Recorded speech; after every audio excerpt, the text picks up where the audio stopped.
Shalom kamu semua yang ada di sana. Tak terasa masa darurat diperpanjang demi semua kebaikan kita bersama. Sudah bosankah kamu di rumah?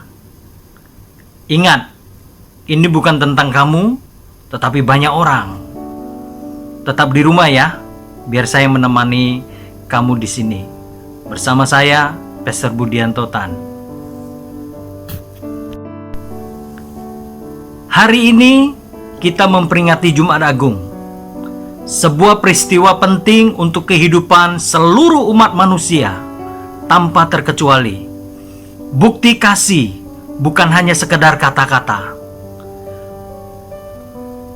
namun sebuah pengorbanan nyawa demi keselamatan umat manusia.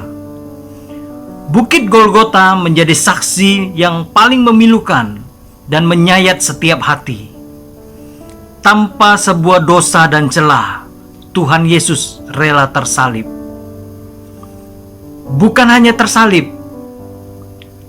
sebelumnya ia mengalami proses perjalanan menuju ke sana yang hina dina, tak dikenal, tak dianggap, diludahi, dan bahkan dicambuk. Sebuah kebrutalan hukum yang dialaminya tanpa tahu kesalahannya. Walau tidak enak, itu harus terjadi sebagai sebuah penggenapan firman Tuhan. Bahwa firman yang tertulis itu terverifikasi, membuktikan firman yang ada padamu ialah firman Tuhan yang iya dan amin. Sampai sekarang dan sampai selama-lamanya. Salib memberikan dampak tidak hanya kehidupan kita saat ini, dan bahkan dampak yang mendunia dari segala lintas generasi. Dalam Kristus Yesus, Allah turun dalam kepenuhan manusia yang bisa lemah dan hancur. Lebih dari 2000 tahun yang silam, peristiwa mengerikan di Golgota itu berlalu. Terlalu banyak yang berpikir bahwa Yesus Kristus mati yang menandakan kita dapat diselamatkan, sementara yang lain tidak. Tidak sebatas itu. Mari mendalami bersama tentang peran salib ini. Tuhan Yesus memikul salib untuk meniadakan salib, yaitu kuasa maut dan kutuk, bagi setiap generasi, kamu dan saya. Masih adakah salib hari ini?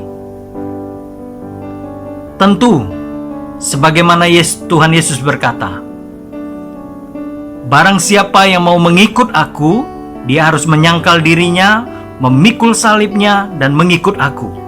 Mungkin salib yang kamu rasakan saat ini seperti masa corona yang mewabah. Tidak hanya kamu, bahkan dunia pun merasakan salib itu,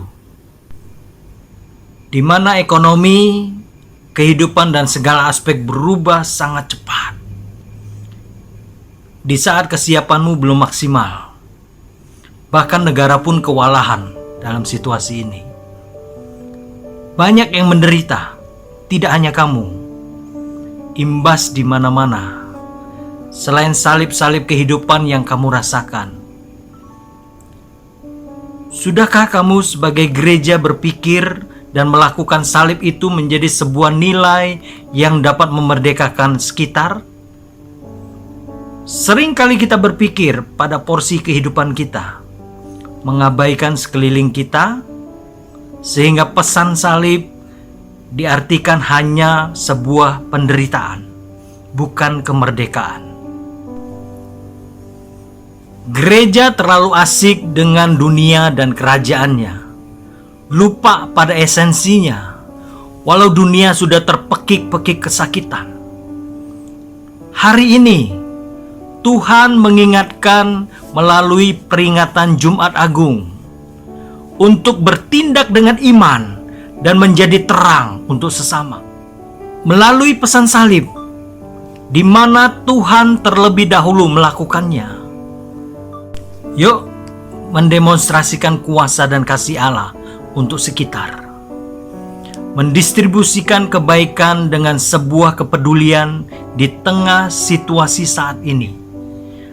Karena yang lain sedang menunggu kamu untuk berbuat agar dapat merasakan kuasa dan kasih Allah melalui kehidupanmu. Supaya pesan salib bukan sebuah ketakutan, melainkan sukacita bagi sesama. Mulai dari kehidupanmu saat ini. Hidup bersama orang-orang yang menderita untuk kamu dapat memerdekakannya. Sehingga kehebatan salib dan kuasa yang kamu pikul benar-benar termanifestasikan, berdampak untuk kehidupan orang lain. Jangan mudah teralih oleh ratapan dan asik kepada duniamu saja, agar pesan salib tidak sia-sia, bahkan bisa meluas sampai ke dunia. Itu dimulai saat ini. Walau sepertinya tidak mungkin, perjalanan sulit, tantangan makin berat. Karena kekuatan yang Tuhan berikan melalui salib yang kamu pikul itu sangat berharga. Bukan membuat siapa kamu, tapi siapa Tuhanmu, yang telah rela menyalibkan dirinya untuk memerdekakan semua umat manusia. Dan kamu sebagai tebusannya melanjutkan pesan yang akan menggoncangkan dunia. Mari tetap berdoa buat sesama, bangsa dan negara, orang-orang terkasih, dan berbuat sesuatu melalui apa yang kamu dengar hari ini. Tuhan Yesus memberkati.